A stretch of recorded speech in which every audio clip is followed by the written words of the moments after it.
જયાને 3 દીકરીઓ હતી. તે ફેક્ટરીમાં નોકરી કરતી હતી. તેનો પતિ સામાન્ય કર્મચારી હતો. જ્યારે અચાનક જયાને કેન્સર થયું અને જયા પથારીવશ થઈ ગઈ. ઘરની સ્થિતિ ખૂબ જ ખરાબ થઈ ગઈ. ત્યારે જયાની દીકરીઓ ભૂખથી રડવા લાગી. તેનો પતિ જમવાનું લેવા ગયો પણ પાછો ન આવ્યો. થોડા દિવસ પછી જયાનું મૃત્યુ થયું અને જયાના સંબંધીઓએ છોકરીઓને કોઠા પર વેચી દીધી.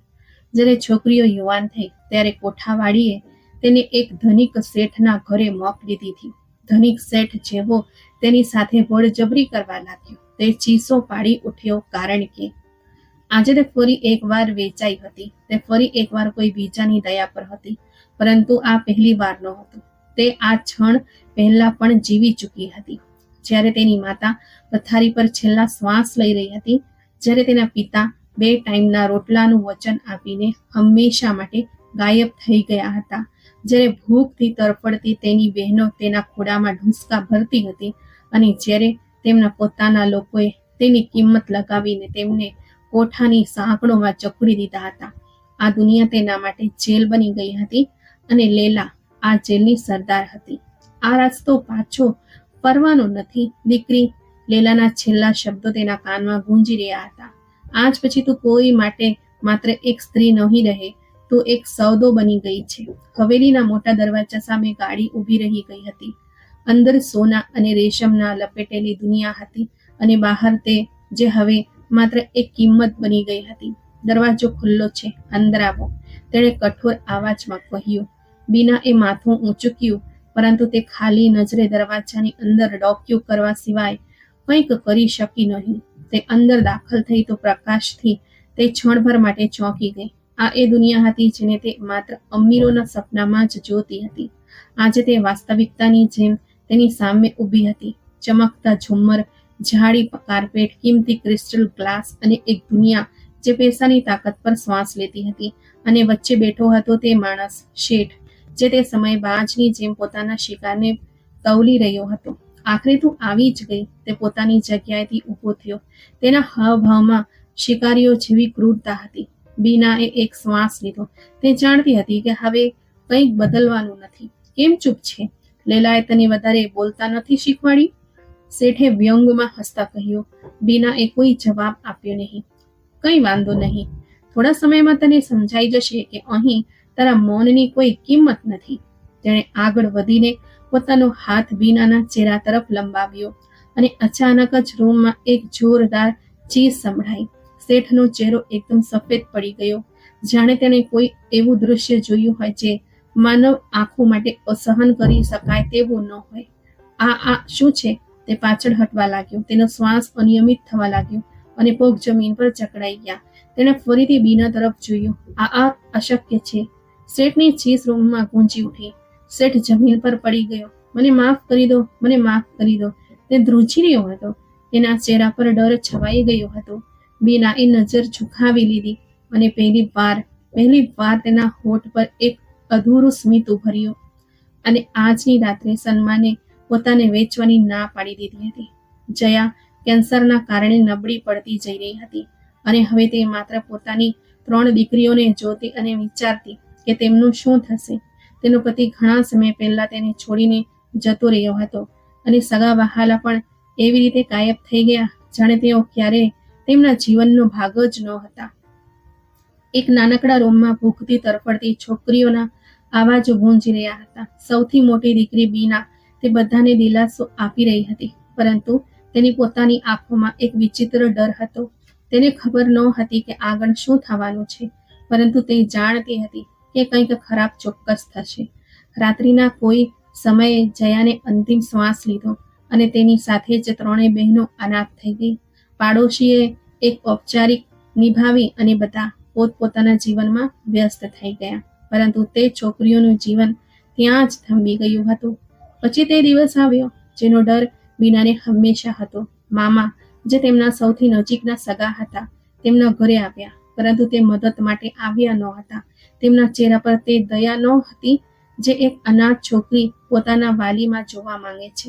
જુઓ, તમારા લોકો માટે અહીં કંઈ બચ્યું નથી, તેમણે વૃક્ષ સ્વરે કહ્યું. મેં તમારા લોકોની વ્યવસ્થા કરી દીધી છે. તમે એક સારી જગ્યાએ જઈ રહ્યા છો. ક્યાં મામા? બીનાએ ગભરાઈને પૂછ્યું. બસ ચાલો, વધારે સવાલ ન કરો. ત્રણેય છોકરીઓને એક ગાડીમાં બેસાડવામાં આવી અને તેઓ રસ્તામાં એકબીજાને ભેટીને બેસી ગઈ. બીનાની નાની બહેનો ડરના માર્યા રડી રહી હતી, પરંતુ તે પોતાને મજબૂત રાખવાનો પ્રયાસ કરી રહી હતી. ગાડી એક મોટી જૂની હવેલી સામે ઊભી રહી. એક સ્ત્રી દરવાજા પર ઊભી હતી. તેના ચહેરા પર ક્રૂર સ્મિત હતું. આ છોકરીઓ તમારી થઈ, લેલા મેડમ, મામાએ કહ્યું અને પાછળ જોયા વિના ત્યાંથી ચાલો ગયો. લેલા આગળ વધી અને ત્રણેયને ઉપરથી નીચે સુધી જોઈને માથું હલાવ્યું. આ બે તો સામાન્ય છે, પણ આ મોટી વાળી? તે બીનાની નજીક આવી અને તેની દાઢી પકડીને બળજબરીથી ઉપર કરી. તેમાં કંઈ ખાસ છે. બીનાએ લેલાનો હાથ ઝટકી નાખ્યો અને પાછળ હટી ગઈ. લેલા હસી. બળવાખોર છે, કંઈ વાંધો નહીં, સમય સાથે બધા સીધા થઈ જાય છે. બીનાએ પોતાની બહેનોને જોઈ જે ડૂસકા ભરી રહી હતી. તેને ખ્યાલ આવી ગયો હતો કે આ જગ્યા કોઈ સામાન્ય જગ્યા નથી. રાત થતાં જ લેલાએ બે છોકરીઓને કોઈને સોંપી દીધી, પરંતુ બીનાને એક અલગ રૂમમાં લઈ જવામાં આવી. ત્યાં બધું ચમકદાર અને કિંમતી હતું, પરંતુ બીનાને તે જગ્યા કોઈ જેલથી ઓછી લાગી રહી નહોતી. દરવાજો બંધ થઈ ગયો અને તે ગભરાઈને પલંગની ધાર પર બેસી ગઈ. મને ક્યાં લઈ આવ્યા? તેને પોતાની જાતને સવાલ કર્યો. બીજે દિવસે સવારે લેલા રૂમમાં આવી અને હસતા હસતા બોલી, તું ભાગ્યશાળી છે છોકરી, તું સામાન્ય નથી, તને ખાસ બનાવવા માટે રાખવામાં આવી છે. બીનાએ કડક સ્વરમાં કહ્યું. મને જવા દો. લેલાનો ચહેરો ક્ષણભર માટે કઠોર થઈ ગયો, પણ પછી તે હસી. હવે તે શક્ય નથી દીકરી. ઘણા દિવસો વીતી ગયા, પણ લેલાએ તેને બાકીની છોકરીઓ સાથે રાખી નહીં. તે તેને બચાવીને રાખી રહી હતી, કદાચ કોઈ મોટા હેતુ માટે. બીના સમજી ગઈ હતી કે તે જે પણ હતું તે સારું નહોતું. પછી તે રાત આવી જ્યારે લેલાએ તેને પોતાના રૂમમાં બોલાવી. તારા નસીબનો નિર્ણય થઈ ગયો છે છોકરી, લેલાએ કહ્યું. શું મતલબ? બીનાનું દિલ જોરથી જોરથી ધડકવા લાગ્યું. કાલે રાત્રે તું એક ખાસ મહેમાન સાથે રહીશ. બીનાનો શ્વાસ રૂંધાઈ ગયો. નહીં, લેલાએ તેને ઘૂરક્યો. અહીં ના પાડવાની પરવાનગી નથી. બીનાને સમજ ન પડી કે તે શું કરે.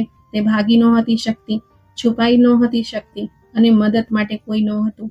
બીજી રાત્રે તેને ખાસ કપડાં પહેરવામાં આવ્યા અને ગાડીમાં બેસાડીને એક મોટી હવેલીમાં લઈ જવામાં આવી.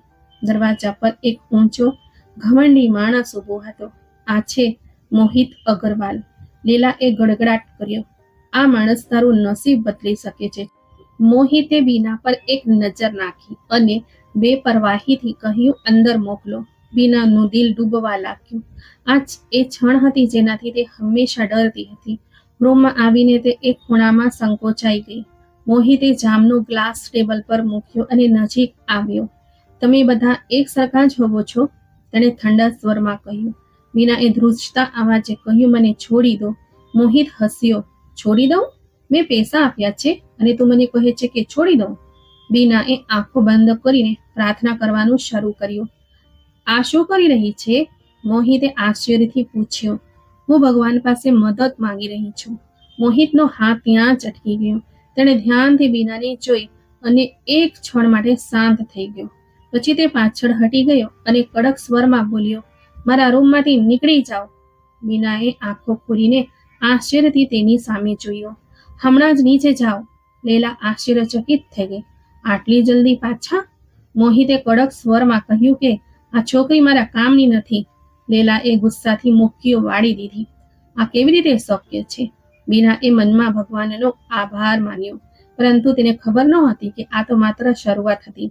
આ યુદ્ધ હજુ સમાપ્ત થયું ન હતું, પરંતુ હવે આ યુદ્ધ વધુ તીવ્ર થવાનું હતું. લેલાનું મગજ ચક્રાવે ચડ્યું હતું. પહેલીવાર એવું બન્યું હતું કે કોઈએ તેની પસંદ કરેલી છોકરીને ઠુકરાવી દીધી હતી. તે મોહિત અગ્રવાલને ખૂબ સારી રીતે જાણતી હતી. એક એવો માણસ જે તેની ઈચ્છાના માર્ગમાં કોઈ અવરોધ સહન કરતો ન હતો. પરંતુ આજે તેણે બીનાને એક નજર જોયા પછી જ નકારી કાઢી હતી. બીનાને પાછી કોઠા પર લાવવામાં આવી, પરંતુ હૃદય ડર અને આભારની મિશ્ર લાગણીઓથી ભારે હતું. તે જાણતી હતી કે લીલા આટલી સરળતાથી હાર નહીં માને. રૂમમાં લઈ જઈને લીલાએ તેના વાળ મુઠ્ઠીમાં પકડીને ખેંચ્યા. તે આખરે એવું શું કર્યું કે તે તને છોડીને ચાલ્યો ગયો? બીનાએ હોઠ ભીંસ્યા પરંતુ કંઈ કહ્યું નહીં. લીલાએ ગુસ્સામાં તેને ધક્કો મારીને જમીન પર પાડી દીધી. યાદ રાખજે, તને અહીંથી જવાની પરવાનગી નથી. જો મોહિત નહીં લે તો કોઈ બીજું લેશે. બીનાએ કડક સ્વરમાં કહ્યું, હું કોઈની નથી, હું મારી પોતાની છું. લીલાએ વ્યંગમાં હસીને કહ્યું, અહીં તારી મરજી નહીં ચાલે છોકરી. બીનાએ આંખો બંધ કરી લીધી. તેના શ્વાસ તેજ થઈ રહ્યા હતા પરંતુ તે પોતાને નબળી પડવા દેવા માંગતી નહોતી. બીજી તરફ મોહિત અગ્રવાલ તેના જીવનમાં પહેલી વાર મૂંઝવણમાં હતો. તે તેની વિશાળ ઓફિસની કાચની પાછળ બેસીને શહેરની લાઇટનો તાકી રહ્યો હતો. તેના હાથમાં એ જ જામનો ગ્લાસ હતો જે તેણે તે રાત્રે બીનાને જોયા પછી છોડી દીધો હતો.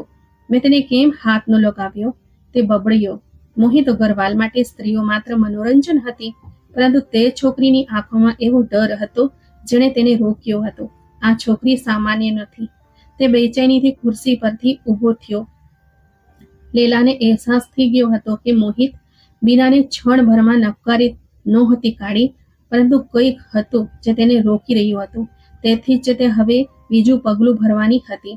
2 દિવસ પછી લીલાએ તેના સૌથી ધનિક ગ્રાહકને ફોન કર્યો. મારી પાસે તમારા માટે એક ખાસ વસ્તુ છે, તેને નરમ પરંતુ ઝેરી સ્વરમાં કહ્યું. ખરેખર? બીજી બાજુથી હાસ્ય સંભળાયું. એવી વસ્તુ છે જે તમને હંમેશા યાદ રહેશે. બીનાને ત્રીજા દિવસે જાણ કરવામાં આવી કે તેને ફરીથી કોઈ પુરુષ પાસે મોકલવામાં આવી રહી છે. તેનું લોહી સુકાઈ ગયું. નહીં, હું આ બધું સહન નહીં કરી શકું. તેણે પોતાની જાતને દિવાલ સાથે ટાંકવીને વિચારવાનું શરૂ કર્યું. રાત થવાની હતી અને તે જાણતી હતી કે લીલાના માણસો તેને લેવા માટે ગમે ત્યારે આવી શકે છે. તે પોતાને બચાવવા માટે કંઈ પણ કરી શકતી હતી, પરંતુ કેવી રીતે? એ ક્ષણે દરવાજો ખોલ્યો અને લીલા અંદર આવી. તૈયાર થઈ જાઓ. બીનાએ ધિક્કારથી તેની સામે જોયું. હું નહીં જાઉં. લીલા હસી. તારી ઈચ્છા કે અનિચ્છાથી કોઈ ફરક નથી પડતો છોકરી. બીનાની આંખો આંસુઓથી ભરાઈ ગઈ. ભગવાન મને બચાવે. બીજી તરફ મોહિતને વિચિત્ર બેચેની થઈ રહી હતી. તે કોઈ કામ પર ધ્યાન કેન્દ્રિત કરી શકતો ન હતો. તેનું મગજ વારંવાર તે છોકરી તરફ જઈ રહ્યું હતું. મને શું થઈ રહ્યું છે? તેણે પોતાની જાતને સવાલ કર્યો. પછી અચાનક તેના મોબાઈલની સ્ક્રીન પર એક મેસેજ આવ્યો. સર, લીલાએ આજે રાત્રે બીનાને કોઈ બીજા માણસને સોંપવાનો નિર્ણય કર્યો છે. મોહિત ક્ષણભર માટે સ્થિર થઈ ગયો. આ શું બકવાસ છે? તે મેસેજ ફરીથી વાંચવા લાગ્યો. લીલાએ તમારા પછી તેને બીજા ગ્રાહક માટે રાખી છે. જો તમને ખરેખર રસ નથી તો કોઈ બીજું લઈ જશે. મોહિતની અંદર કંઈક ઉકળવા લાગ્યો. મેં તેને છોડી દીધી તેનો અર્થ એ નથી કે હું તેને બરબાદ થતી જોઈ શકું છું. તે ઝડપથી ઊભો થયો અને તેના ખાસ માણસને ફોન કર્યો. ગાડી કાઢો હમણાં જ. બીજી તરફ લીલાના માણસો બીનાને લેવા આવી ગયા હતા. ચાલો, મોડું થઈ રહ્યું છે. બીનાએ દરવાજો તરફ જોયું. તેના શ્વાસ રૂંધાઈ રહ્યા હતા. કોઈ ચમત્કાર થઈ જાય, પરંતુ આ દુનિયામાં ચમત્કાર ક્યાં થાય છે? પછી અચાનક બહાર શોર મચી ગયો. દરવાજો જોરથી ધડામ દઈને ખુલ્યો અને લીલાનો એક માણસ હાંફતો હાંફતો અંદર આવ્યો. મેડમ સાહિબા, મોહિત અગ્રવાલ આવી ગયો છે. લીલા ચોંકી ગઈ. શું? બીનાની આંખો આશ્ચર્યથી પહોળી થઈ ગઈ. તે અહીં કેમ આવ્યો છે? લીલાએ ગુસ્સાથી પૂછ્યું. તે કહી રહ્યો છે કે તે છોકરી બીજા કોઈની નહીં થઈ શકે. બીજી જ ક્ષણે દરવાજા પર પગલાંનો ભારે અવાજ સંભળાયો અને પછી મોહિત અંદર આવી ગયો. આખા રૂમમાં શાંતિ છવાઈ ગઈ. લીલાએ હાસ્ય દબાવીને કહ્યું, હવે શું લેવા આવ્યો છો મોહિત સાહેબ? મોહિતે કડક સ્વરમાં કહ્યું, આ છોકરી તારી પાસે નહીં રહે. લીલાએ ગુસ્સાથી કહ્યું, ત્યાં જે તેને નકારી કાઢી હતી, હવે તને શું ફરક પડે છે? મોહિતે બીના પર એક નજર નાખી, જે અવિશ્વાસથી તેની સામે જોઈ રહી હતી. ફરક પડે છે, કારણ કે મેં ક્યારેય કોઈને મારાથી વધુ શક્તિશાળી નથી માન્યું, અને કદાચ પહેલી વાર મારી શક્તિ કોઈ માટે વાપરવી છે. બીનાને વિશ્વાસ નહોતો થઈ રહ્યો કે તે ખરેખર અહીં આવ્યો હતો. આ છોકરી આજથી મારી સાથે રહેશે. લીલાનો ચહેરો પીળો પડી ગયો.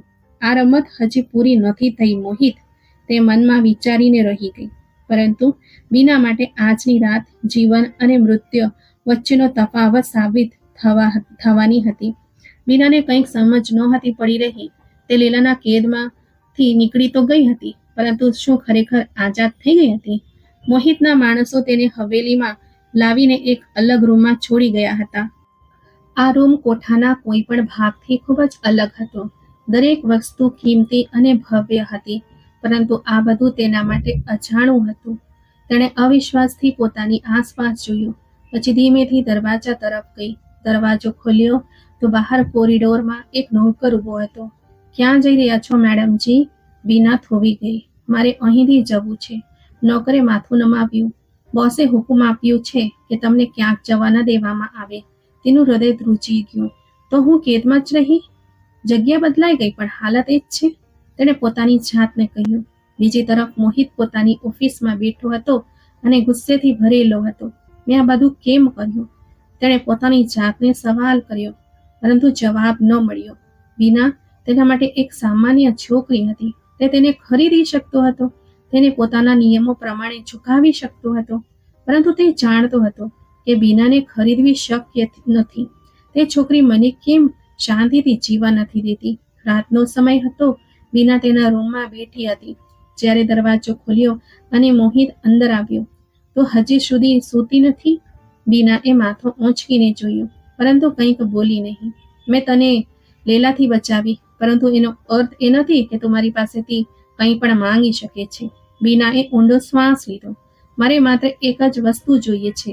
મોહિતે ચહેરા પર વ્યંગ્યાત્મક સ્મિત લાવીને કહ્યું, શું આઝાદી? મોહિત થોડી ક્ષણો શાંત રહ્યો, પછી ધીમા પરંતુ કડક સ્વરમાં બોલ્યો, તે શક્ય નથી. બીનાનું દિલ જાણે કોઈએ મુઠ્ઠીમાં પકડી લીધું હોય. કેમ? મેં તારી પાસેથી કંઈક નથી માંગ્યું. તે મને બળજબરીથી પોતાની સાથે કેમ રાખી છે?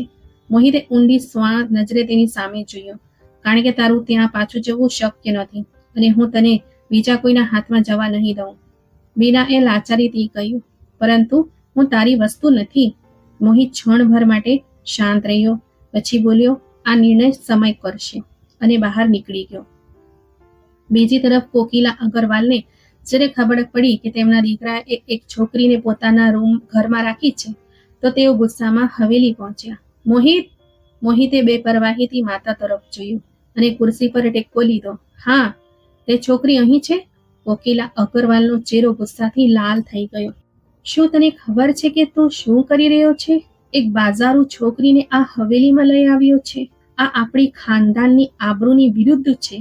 મોહિતે વ્યંગ્યાત્મક સ્મિત સાથે કહ્યું, કઈ આબરૂમાં? જે પૈસા અને તાકાતના જોરે ટકી છે. ભૂલશો નહીં કે તમારા મૂળ ક્યાં છે. કોકિલા અગ્રવાલે કડક સ્વરમાં કહ્યું, આ છોકરી તને બરબાદ કરી દેશે. મોહિતે આંખો મીચીને ઊંડો શ્વાસ લીધો અને પછી શાંત સ્વરમાં કહ્યું, જો કોઈ વસ્તુ મને બરબાદ કરી શકે છે તો તે મારી પોતાની નબળાઈઓ છે, કોઈ છોકરી નહીં. કોકિલા અગ્રવાલ ગુસ્સાથી પગ જમીન પર પછાડ્યો. હું તેને અહીં એક ક્ષણ પણ સહન નહીં કરી શકું. હમણાં જ તેને બહાર કાઢો. મોહિતના ચહેરા પર કડકાઈ આવી ગઈ. તે તેની માતા સામે ક્યારેય ઊભો નહોતો થયો, પરંતુ આજે તે પાછળ હટવા તૈયાર નહોતો. તે ક્યાંય નહીં જાય. કોકિલા અગ્રવાલે આશ્ચર્ય અને ગુસ્સાના મિશ્ર ભાવ સાથે પોતાના દીકરા સામે જોયું. તારા સ્વરમાં આ કડકાઈ કેમ છે મોહિત? ક્યાંક એવું તો નથી કે? શું માં? મોહિતે સવાલ કરતી નજરે જોયું. ક્યાંક એવું તો નથી કે તને તેની સાથે કોઈ લગાવ થઈ ગયો હોય? મોહિતના ચહેરા પર ક્ષણભર માટે વિચિત્ર ભાવ ઉપસી આવ્યા, પરંતુ તે તરત જ સ્વસ્થ થઈ ગયો. એવું કંઈક નથી, પરંતુ તે આ ઘરથી ત્યારે જ જશે જ્યારે હું ચાહીશ. કોકિલા અગ્રવાલે પોતાની આંગળી ઊંચકીને કડકાઈથી કહ્યું, જો તે આ ઘરમાં રહી તો હું તને મારી સંપત્તિમાંથી બેદખલ કરી દઈશ. મોહિતે ક્ષણભર માટે માતા સામે ઘૂરક્યું, પછી બેપરવાહીથી ખભા ઉપાડ્યા. જે યોગ્ય લાગે તે કરી લો. કોકિલા અગ્રવાલે આશ્ચર્યથી પોતાના દીકરા સામે જોતી રહી ગયા. આ પહેલી વાર હતું જ્યારે મોહિતે તેમની કોઈ ધમકીને ગંભીરતાથી લીધી ન હતી. તેઓ ગુસ્સામાં પગ પછાડતા બહાર નીકળી ગયા, પરંતુ જતા જતા તેમની નજરોમાં સ્પષ્ટ ધમકી છોડતા ગયા. બીજી તરફ બીના આ બધું દરવાજા પાછળ ઊભી રહીને સાંભળી રહી હતી. આ બધું મારા કારણે થઈ રહ્યું છે.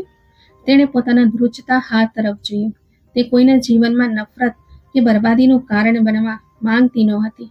મારે અહીંથી જવું પડશે. તે જાણતી હતી કે મોહિત જેવા માણસ પાસેથી પરવાનગી લેવી મૂર્ખમામી થશે. તેણે જાતે જ કોઈ રસ્તો શોધવાનો હતો. તે જ રાત્રે તે ચૂપચાપ પોતાનો દરવાજો ખોલીને બહાર નીકળી. પરંતુ જેવી જ કોરિડોર પાર કરવા લાગી, એક ગંભીર આવાજ સંભળાયો. ક્યાં જઈ રહી છે? તે થોભી ગઈ. મોહિત દરવાજાને ટેકો દઈને ઊભો હતો. તેની નજર અંધારામાં ચમકી રહી હતી. હું અહીં નહીં રહી શકું, બીનાએ હિંમત કરીને કહ્યું. મોહિતે ધીમેથી પગલું ભર્યું. તેની નજર જાણે બીનાના આત્મા સુધી ઉતરી રહી હતી. મેં તને લેલાના પંજામાંથી બચાવી, અને તું વિચારી રહી છે કે હું તને આમ જ જવા દઈશ? બીનાના શ્વાસ તેજ થવા લાગ્યા. તે મને લૈલાથી બચાવી હતી, પરંતુ કેદ કરવા માટે નહીં. મોહિતના હોઠ પર હળવો સ્મિત આવ્યો, પરંતુ તે ગહન અને ભયાનક હતો. તને લાગે છે કે હું તને બહાર જવા દઈશ, જ્યાં લૈલાના માણસો તારી રાહ જોઈ રહ્યા હશે? બીના ધ્રુજી ગઈ. હું મારી જાતને સંભાળી લઈશ, જેમ તે દિવસે સંભાળી હતી. બીનાએ તડપીને તેની સામે જોયો. તો ખૂબ બહાદુર છે બીના, પરંતુ આ દુનિયામાં બહાદુરી કરતા તાકાત વધારે કામ આવે છે, અને તારી પાસે તે નથી. બીનાએ મુઠ્ઠીઓ વાળી દીધી. અને તારી પાસે તાકાત છે, પરંતુ દયા નથી? મોહિત ક્ષણભર માટે શાંત થઈ ગયું. દયા? તે હસ્યો. આ શબ્દ મારા જીવનમાં ક્યારે નહોતો, પરંતુ તે મને લૈલાને સોંપ્યો પણ નહીં. તે મને કેમ રોક્યો? મોહિતનું સ્મિત ઝાંખું થયું, પરંતુ તે કંઈક બોલ્યો નહીં. કેમ મોહિત? બીનાએ એક પગલું આગળ વધાર્યું. થોડી ક્ષણો શાંતિ રહી. પછી મોહિતે ધીમેથી કહ્યું, કદાચ કારણ કે મેં તારી આંખોમાં એ વસ્તુ જોઈ જે મેં મારા આખા જીવનમાં ક્યારે નથી જોઈ. બીના આશ્ચર્યથી તેની સામે જોતી રહી. શું? મોહિતે નજર ઝુકાવી, જાણે તે પોતે પણ જાણતો ન હોય કે તે શું કહી રહ્યો છે. તું આઝાદ થવા માંગે છે બીના? બીનાની આંખોમાં આશા જાગી. હા. મોહિતે ઊંડો શ્વાસ લીધો. પછી ધીમેથી બોલ્યો, તો પછી પોતાની જાતને એટલી મજબૂત બનાવ કે તને કોઈની મદદની જરૂર ન પડે. બીના સ્થિર થઈ ગઈ. ત્યાં સુધી તું ક્યાં નહીં જઈ જઈ. અને આટલું કહીને મોહિત પોતાના રૂમ તરફ વળી ગયું. જ્યારે બીના ત્યાં જ ઊભી રહીને અવિશ્વાસથી તેને જતો જોઈ રહી. રાત ઊંડી થઈ ગઈ હતી, પરંતુ બીનાની આંખોમાંથી ઊંઘ કોસો દૂર હતી. તે પોતાના રૂમમાં બેચેનીથી આમ તેમ ફરી રહી હતી. દરેક ક્ષણ તેને એ હકીકતનો અહેસાસ કરાવી રહી હતી કે તે હજી પણ કોઈક બીજાની મરજીને આધીન છે. પહેલા લૈલાની કેદ હતી, હવે મોહિતનો ઉપકાર. પરંતુ ફરક શું હતો? આઝાદી તો હજી પણ સપનું જ હતી. મોહિતના શબ્દો તેના કાનમાં ગૂંજી રહ્યા હતા. પોતાની જાતને એટલી મજબૂત બનાવ કે તને કોઈની મદદની જરૂર ન પડે. તે મજબૂત બનવા માંગતી હતી, પરંતુ કેવી રીતે? એક એવી છોકરી જેને દરેક પગલે નબળી પાડવાનો પ્રયાસ કરવામાં આવ્યો હોય, તે પોતાની જાતને કેવી રીતે બચાવી શકે? એ જ વિચારોમાં ખોવાયેલી તે બારી પાસે જઈને ઊભી રહી. ચારે તરફ અંધારું છવાયેલું હતું, પરંતુ શહેરની લાઈટો દૂર ક્યાંક આશાની જેમ ચમકી રહી હતી. શું તેના માટે પણ કોઈ પ્રકાશ હતો? બીજી તરફ મોહિત હવેલીની બાલ્કનીમાં ઊભો હતો. તેનું મગજ ગૂંચવાયેલું હતું. તેણે પોતાની જાતને લાખ સમજાવી દીધું હતું કે બીનાનું તેના જીવનમાં કોઈ મહત્વ નથી, પરંતુ હકીકત તેનાથી વિપરીત હતી. મને તેનાથી કોઈ ફરક ન પડવો જોઈએ, તેણે પોતાની જાતને કહ્યું, પરંતુ ફરક પડી રહ્યો હતો. આ પહેલી વાર હતું જ્યારે તેણે કોઈ છોકરીને પૈસા આપીને મેળવી ન હતી, પરંતુ તેને લૈલા જેવા જાનવરોથી બચાવવા માટે પગલું ભર્યું હતું. હું આવું કેમ કરી રહ્યો છું? તેના મનમાં બીજો સવાલ ઊભો થયો, પરંતુ તે જવાબથી ભાગી રહ્યો હતો. બીજા સવારે બીના એ નિર્ણય કરી લીધો હતો. તે વધુ લાચાર નહીં રહે. જો તેને અહીં કેદ રાખવામાં આવી રહી હતી, તો તે આ કેદને પોતાની તાકાતમાં બદલવાનો પ્રયાસ કરશે. એ જ નિયત સાથે તે બહાર નીકળી. નોકરે આશ્ચર્યથી તેની સામે જોયું. તે એક એવી દુનિયા હતી જ્યાં દરેક વસ્તુ તેના માટે નવી હતી. એ જ સમયે તે કોકિલા અગ્રવાલ સામે આવી ગઈ.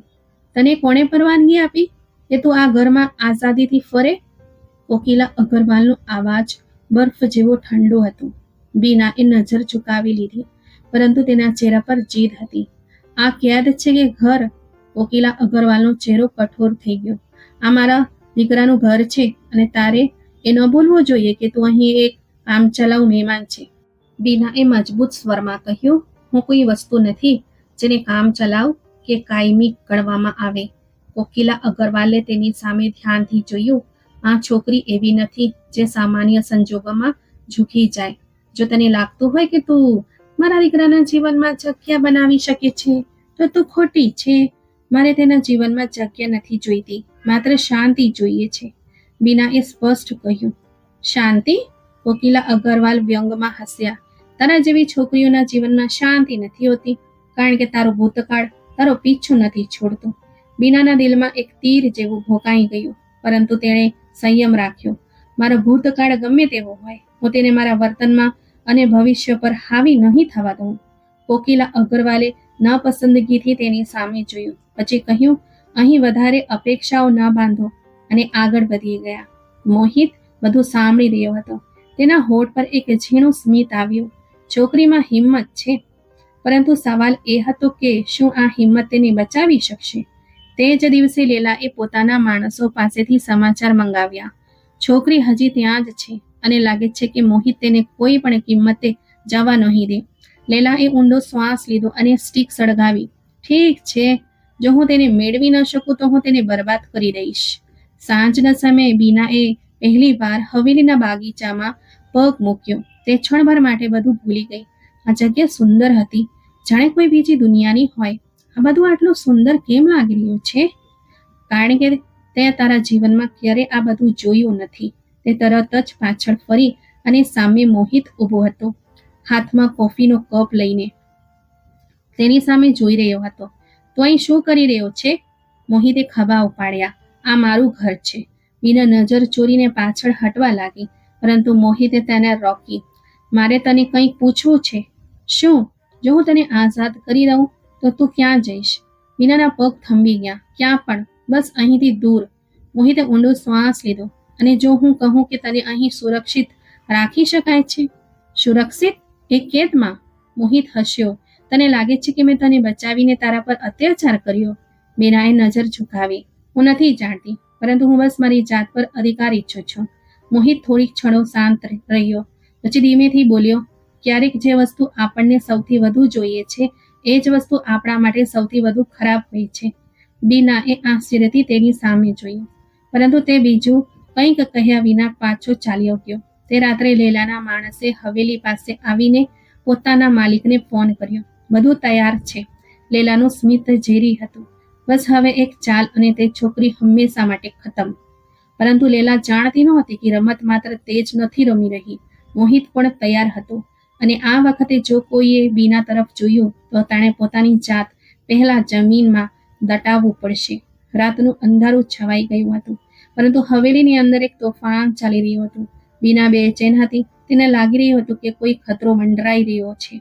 લેલા જેવી સ્ત્રી આટલી સરળતાથી હાર નહીં માને. તેને દિલ કહી રહ્યું હતું કે કંઈક ખરાબ થવાનું છે, પરંતુ તે જાણતી નહોતી કે ક્યારે અને કેવી રીતે. બીજી તરફ મોહિત પોતાની બાલ્કનીમાં ઊભો ધુમાડામાં પોતાના વિચારોને ગૂંચવાનો પ્રયાસ કરી રહ્યો હતો, પરંતુ કંઈક સ્પષ્ટ થઈ રહ્યું ન હતું.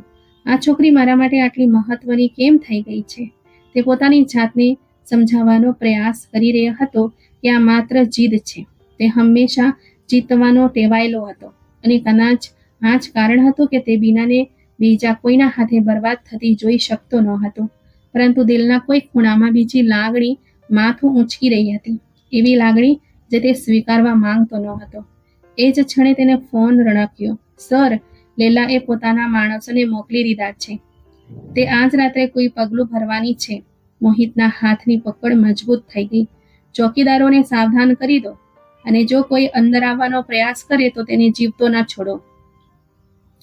ફોન બંધ કર્યા પછી તે સીધો નીચે ગયો. બીના તે સમયે પોતાના રૂમમાં બેઠી બારીમાંથી બહાર જોઈ રહી હતી. જ્યારે દરવાજા પર કોઈએ ધીમેથી ટકોરા માર્યા. કોણ? કોઈ જવાબ ન આવ્યો. તેના દિલના ધબકારા તેજ થઈ ગયા. તે ધીમેથી ઉઠી અને દરવાજા પાસે જઈને ફરીથી પૂછ્યું, કોણ છે? અચાનક દરવાજો એક ઝટકાથી ખુલ્યો અને બે નકાબપોશ માણસો અંદર ઘૂસી ગયા. બીના ચીસ પાડવાની જ હતી કે એક માણસે તેનું મોઢું દબાવી દીધું. જો આવાજ કર્યો તો તારો જીવ નહીં બચે. બીનાની આંખો ડરથી પહોળી થઈ ગઈ. બીજી તરફ મોહિત હવેલીના આંગણામાં ઊભો પોતાના માણસોને સૂચનાઓ આપી રહ્યો હતો, જ્યારે અચાનક એક નોકર દોડતો આવ્યો. બોસ, તે છોકરી! મોહિતના દિલમાં એક ધડાકો થયો. શું થયું? તે લોકો અંદર આવી ગયા છે. બીના! મોહિતને આગળ સાંભળવાની જરૂર નહોતી. તે ઝડપથી ઉપરની તરફ દોડ્યો. બીના હાથ પગ મારી રહી હતી, પરંતુ માણસોની પકડ ખૂબ જ મજબૂત હતી. જલ્દી કરો, એક માણસે બીજાને કહ્યું. એ જ સમયે દરવાજો જોરદાર આવાજ સાથે ખુલ્યો અને એક ગોળી ચાલવાનો અવાજ આવ્યો. એક માણસ ચીસ પાડીને જમીન પર પડી ગયો. બીનાએ આંખો ખોલી અને સામે મોહિત ઊભો હતો, હાથમાં પિસ્તલ લઈને, આંખોમાં જંગલીપણું અને ગુસ્સો. જે પણ મારી વસ્તુને હાથ લગાવશે તે જીવતો નહીં બચે. બાકીના માણસોએ પાછળ હટવાનો પ્રયાસ કર્યો, પરંતુ મોહિતના રક્ષકોએ તેમને ઘેરી લીધા. માણસોને બળજબરીથી પકડીને બહાર લઈ જવામાં આવ્યા. બીના હજુ પણ આઘાતમાં હતી. તું ઠીક છે?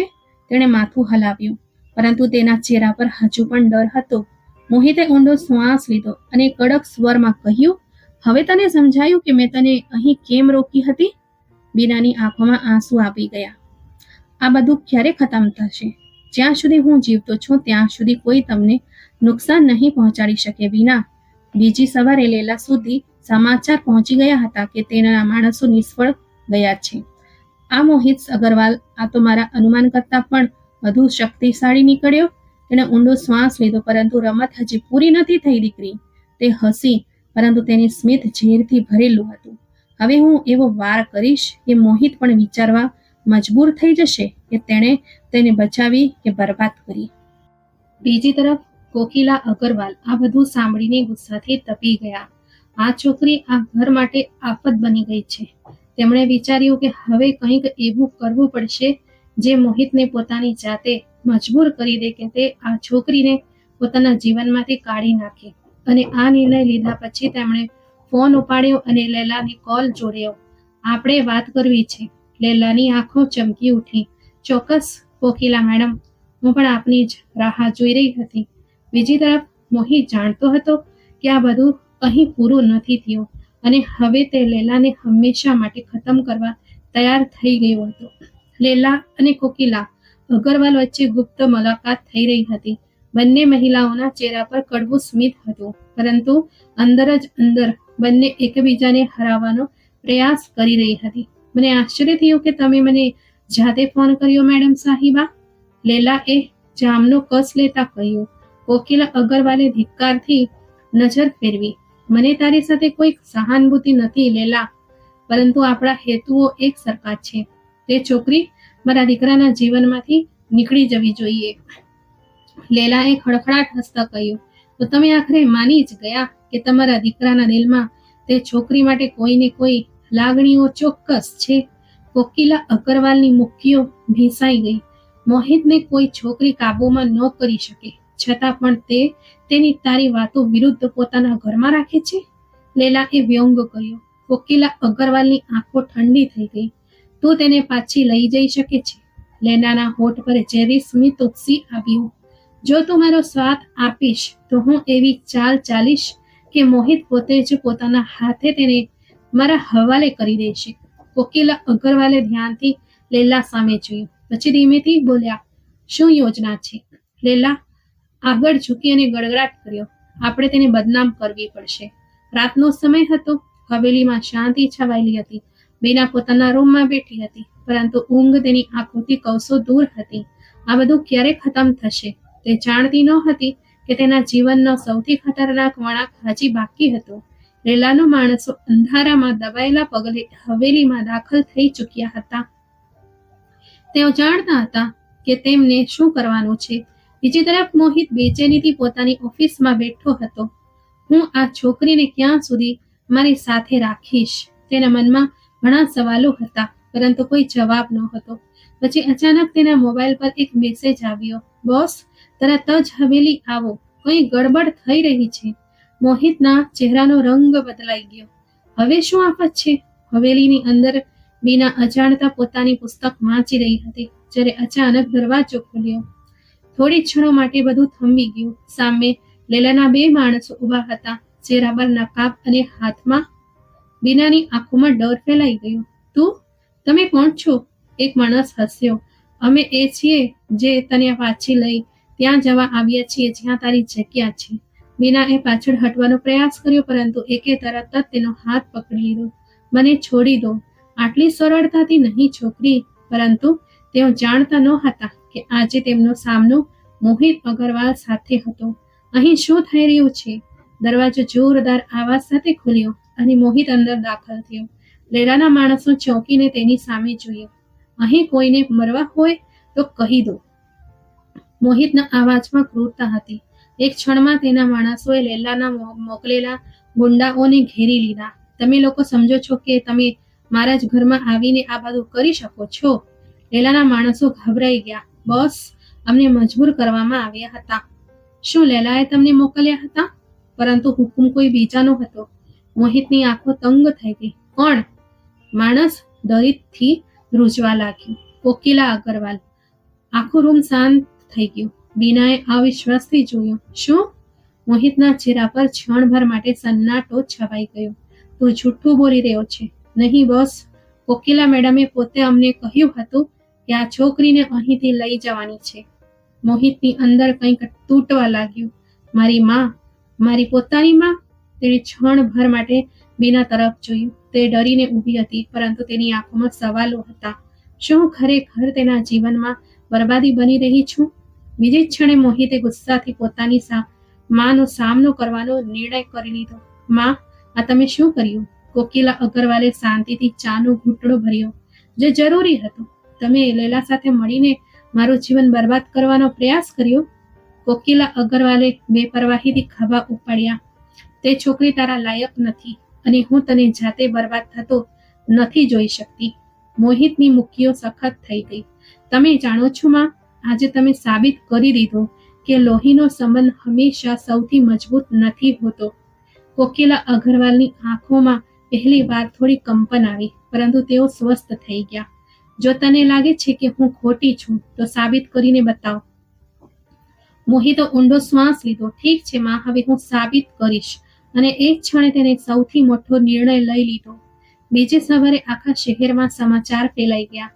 મોહિત અગરવાલે એક અનાથ છોકરી સાથે લગ્ન કરવાની જાહેરાત કરી દીધી છે. લેલા અને કોકિલા અગરવાલના ચહેરા પર આશ્ચર્ય અને ગુસ્સાનું મિશ્રણ હતું. આ કેવી રીતે શક્ય છે? લેલાએ ગુસ્સાથી ટેબલ પર હાથ પછાડ્યો. કોકિલા અગરવાલની આંખોમાં અવિશ્વાસ હતો.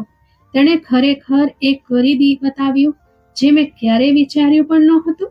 બીજી તરફ બીના આશ્ચર્ય અને મૂંઝવણની સ્થિતિમાં ઊભી હતી. શું હું ખરેખર આ જીવનનો ભાગ બનવા જઈ રહી છું? મોહિતે તેની સામે ધ્યાનથી જોયું અને ધીમેથી કહ્યું, હા બીના, હવે તું માત્ર મારી જ છે. આખું શહેર આ સમાચારથી ગુંજી ઉઠ્યું હતું. દરેક જગ્યાએ એક જ વાત થઈ રહી હતી. મોહિત અગરવાલ, જે સ્ત્રીઓને માત્ર એક રમકડું સમજતો હતો, તે એક અનાથ અને કોઠામાંથી બચાવેલી છોકરી સાથે લગ્ન કરવા જઈ રહ્યો હતો. લેલા ગુસ્સામાં પોતાની ખુરશી પર બેસી જામ પી રહી હતી. આ છોકરો આખરે શું ઈચ્છે છે? કોકિલા બેનની હાલત પણ કંઈક અલગ નહોતી. તેમના માટે એ અવિશ્વસનીય હતું કે તેમનો દીકરો તેમની મરજી વિરુદ્ધ જઈ શકે છે. હું આ લગ્ન નહીં થવા દઉં, તેમને નિર્ણય કરી લીધો હતો. બીજી તરફ હવેલીમાં વાતાવરણ વિચિત્ર હતું. મોહિત શાંત દેખાતો હતો, પરંતુ તેની આંખોમાં કંઈક એવું હતું જે સ્પષ્ટ કરી રહ્યું હતું કે તે એક મોટા યુદ્ધ માટે તૈયાર થઈ રહ્યો છે. બીના, જે હજી પણ આશ્ચર્યમાં હતી, તેણે હિંમત કરીને પૂછ્યું, આ બધું કેમ કરી રહ્યા છો? મોહિતે તેની સામે ધ્યાનથી જોઈ, પછી ધીમેથી કહ્યું, કારણ કે હવે બધાને જણાવવાનો સમય આવી ગયો છે કે તું કોઈ નબળી છોકરી નહીં, પરંતુ એક સન્માનિત સ્ત્રી છે. બીનાએ નજર ઝુકાવી, પરંતુ હું તારા લાયક નથી મોહિત. હું બસ. મોહિતે કડકાઈથી કહ્યું, આ નિર્ણય હું કરીશ. લગ્નની તૈયારીઓ શરૂ થઈ ગઈ હતી, પરંતુ ખતરો હજુ ટળ્યો ન હતો. લેલાએ છેલ્લી ચાલ ચાલવાનો નિર્ણય કર્યો. જો હું તેને ખતમ ન કરી શકું તો હું તેને તેના પ્રેમમાં બાળીને રાખ કરી દઈશ. લગ્નની રાત્રે હવેલીમાં મહેમાનોની આવન જાવન ચાલુ હતી. મીડિયાને સખત રીતે રોકવામાં આવ્યું હતું, પરંતુ સમાચાર દરેક જગ્યાએ ફેલાઈ ગયા હતા. બીના પોતાના રૂમમાં બેઠી હતી, પરંતુ તેનું દિલ જોર જોરથી ધબકી રહ્યું હતું. હું શું ખરેખર આ બધાને લાયક છું? તે અરીસા સામે ઊભી રહીને પોતાની જાતને જોઈ રહી હતી. એ જ છોકરી જેને એક જમાનો ધંધોવાળી સમજી ચૂક્યો હતો, આજે એક અમીર ઘરની વહુ બનવા જઈ રહી હતી. પરંતુ લેલા અને કોકિલા અગરવાલનો વાર હજુ બાકી હતો. લગ્નના સમયે જ હવેલીમાં હોબાળો મચી ગયો. આ શું બકવાસ છે? મોહિત ગુસ્સામાં બોલ્યો. લૈલાએ બધાની સામે એક વિડીયો ચલાવ્યો, એક ખોટો એડિટ કરેલો વિડીયો, જેમાં બીનાને લૈલાના માણસો સાથે હસતી અને વાત કરતી બતાવવામાં આવી હતી, જાણે તે હંમેશા તેમની સાથે સામેલ રહી હોય. કોકિલા અગ્રવાલે તરત જ તક જોયું. એ નહોતું કહ્યું કે આ છોકરી આપણને બરબાદ કરી દેશે? મહેમાનોનો ગડગડાટ શરૂ થઈ ગયો. આ તો બધું પ્લાનિંગ હતું. આ છોકરી લૈલાની જ હતી. મોહિતને મૂર્ખ બનાવવામાં આવ્યો. બીનાની આંખોમાં આંસુ આવી ગયા. આ જૂઠું છે, પરંતુ હવે બધા તેની વિરુદ્ધ જઈ રહ્યા હતા. મોહિતે શાંતિથી બધાની સામે જોયું. પછી તે લૈલા પાસે આવ્યો અને એક જોરદાર થપ્પડ તેના મોઢા પર મારી. આખો હોલ સ્થિર થઈ ગયો. આ બધું જૂઠ છે. મોહિતનો અવાજ ગુંજ્યો. લૈલા ચીસો પાડીને બોલી, પુરાવા તમારી સામે છે. મોહિતે કડકાઈથી કહ્યું, પુરાવા? તારા જેવા લોકો સત્યને ખરીદવાની તાકાત રાખે છે, પરંતુ મારા વિશ્વાસને નહીં. તે બીના તરફ વળ્યો. તારી સફાઈ આપવાની જરૂર નથી બીના. હું જાણું છું કે તું કોણ છે. બીનાએ અવિશ્વાસથી તેની સામે જોયું. તું મારા પર વિશ્વાસ કરી રહ્યો છે? હા, કારણ કે પ્રેમ પુરાવા નથી માંગતો. અને એ જ ક્ષણે લગ્ન પૂરો થઈ ગયા. લૈલાની છેલ્લી ચાલ પણ નિષ્ફળ ગઈ.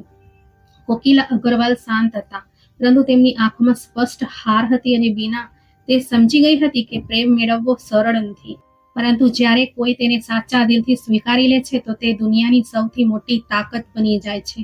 તે રાત્રે પ્રેમ જીતી ગયો હતો. લગ્ન પૂર્ણ થઈ ગયા હતા, પરંતુ આ હવેલીમાં શાંતિ છવાઈ ગઈ હતી. થોડા સમય પહેલા જ મહેમાનો ગડગડાટ કરીને બીના વિરુદ્ધ વાતો કરી રહ્યા હતા. તેઓ હવે આશ્ચર્યચકિત ઊભા હતા. કોઈને વિશ્વાસ નહોતો થઈ રહ્યો કે મોહિત અગ્રવાલ, જે પોતાની મરજી વિરુદ્ધ એક પગલું પણ નહોતું ભરતો, આજે બધાની સામે આ છોકરીને પોતાની પત્ની તરીકે સ્વીકારી ચૂક્યો હતો. લૈલાનો ચહેરો પીળો પડી ગયો હતો. તેણે આટલી મોટી ચાલ ચાલી હતી, પરંતુ બધું બરબાદ થઈ ગયું. આ શક્ય નથી. તે પોતાની જાતને બબડી. કોકિલા અગ્રવાલ, જે હજી સુધી શાંત ઊભા હતા, ઊંડો શ્વાસ લઈને આગળ વધ્યા. મોહિત? તેમના અવાજમાં એક વિચિત્ર વેદના હતી. મોહિતે માથું ઊંચકીને માતા સામે જોયું. જી માં, તે ખરેખર આ લગ્ન કરી લીધા મારી મરજી વિરુદ્ધ? મોહિતે નરમાશથી પરંતુ મક્કમતાથી કહ્યું, માં, મેં એ જ કર્યું જે મને યોગ્ય લાગ્યું.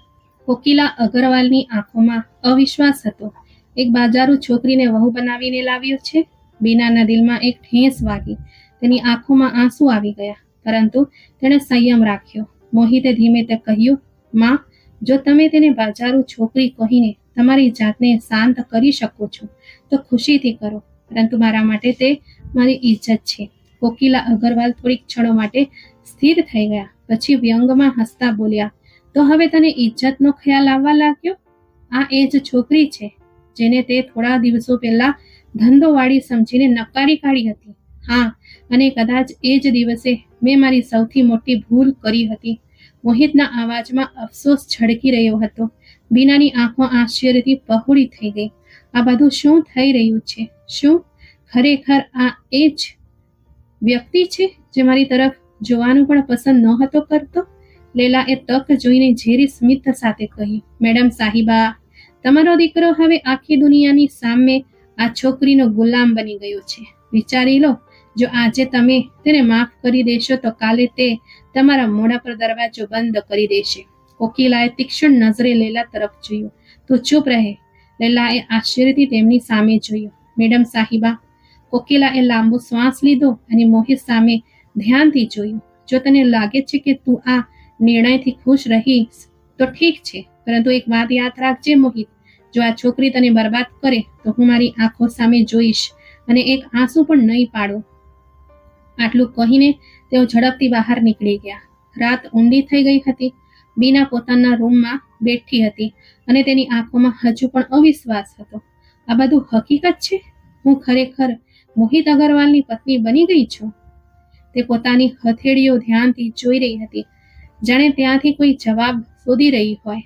દરવાજો ધીમેથી ખુલ્લો અને મોહિત અંદર આવ્યો. બીના તરત જ ઊભી થઈ ગઈ. બેસ, મોહિતે ધીમેથી કહ્યું. તે ચૂપચાપ બેસી ગઈ, પરંતુ નજર ઝુકાવી લીધી. મોહિત નજીક આવીને બોલ્યો, હું જાણું છું કે તારા માટે આ બધું સરળ નહોતું, પરંતુ તમે સાબિત કરી દીધું કે તમે નબળા નથી. બીનાની આંખોમાં આંસુ આવી ગયા. મેં કંઈક નથી કર્યું, બધું તમે કર્યું છે. હા, કારણ કે મેં પહેલી વાર મારા જીવનમાં સાચો નિર્ણય લીધો છે. બીનાએ ચોંકીને તેની સામે જોયું. મને ખબર નથી કે આ પ્રેમ છે કે કંઈક બીજું, પરંતુ એક વાત નક્કી છે કે હું તને મારા જીવનમાંથી કાઢવાનું સ્વપ્ન પણ જોઈ શકતો નથી. બીનાનો શ્વાસ રૂંધાઈ ગયો. આ બધું સાચું છે? મોહિતે તેના હાથ પકડ્યા. હા, આ સાચું છે. લૈલા, જે આજ સુધી આ રમત રમી રહી હતી, તેના માટે હવે કોઈ જગ્યા બચી નહોતી, પરંતુ આ વખતે તેની સામે મોહિત હતો. જો તે ફરીથી મારા અથવા મારી પત્ની વિરુદ્ધ કોઈ ચાલ ચાલી, તો યાદ રાખજે, તારી આ દુનિયા હંમેશા માટે ખતમ થઈ જશે. લૈલાના ચહેરા પર ડર છવાઈ ગયો. આ ધમકી છે અગરવાલ? નહીં, આ વચન છે. થોડા દિવસો પછી કોકિલા અગરવાલના રૂમનો દરવાજો ખુલ્યો. બીના અંદર આવી અને શાંતિથી તેમની સામે ઊભી રહી ગઈ. કોકિલા અગરવાલે જોયા વિના કહ્યું, હવે શું લેવા આવી છો? બીનાએ ધીમેથી કહ્યું, બસ તમારા આશીર્વાદ. કોકિલા અગરવાલે ચોંકીને તેની સામે જોયું. તને લાગે છે કે હું તને આશીર્વાદ આપીશ? તમે મને બદદુઆ પણ આપી શકો છો, પરંતુ મેં ક્યારે તમારું ખરાબ નથી ઈચ્છ્યું. કોકિલા અગરવાલે થોડીક ક્ષણો માટે તેની સામે ધ્યાનથી જોયું, પછી ઊંડો શ્વાસ લીધો અને નજર ઝુકાવી. પ્રેમમાં જીતવા માટે હારવું પડે છે, છોકરી, અને કદાચ હું મારો અહંકાર હારી ગઈ છું. બીનાની આંખોમાં આંસુ આવી ગયા. તો શું એનો મતલબ છે કે કોકિલા અગરવાલે કડક પરંતુ નરમ સ્વરમાં કહ્યું કે જા અને મારા દીકરાનું ધ્યાન રાખજે? અને આમ અધૂરા સપનાની વાર્તા પૂરી થઈ. દુનિયામાં ઘણીવાર એવું બને છે મિત્રો, કે જ્યારે પોતાના સગા સાથ છોડી દે છે, ત્યારે ભગવાન પારકાનો એવો સાથ આપે છે કે તે માત્ર આપણને મુશ્કેલીમાંથી જ નથી કાઢતો, પરંતુ આપણી આખી દુનિયા બદલી નાખે છે. અને તે વ્યક્તિ આપણા માટે દરેક સગા સંબંધ કરતા પણ ઉપર થઈ જાય છે. તો મિત્રો, આજની આ વાર્તા તમને કેવી લાગી? લાઈક કોમેન્ટ કરીને જરૂરથી જણાવજો અને વિડીયોને વધુમાં વધુ શેર પણ કરજો. અને આવી જ અવનવી વાર્તા સાંભળવા માટે અમારી ચેનલને સબસ્ક્રાઇબ કરજો. આપણે ફરી મળીશું.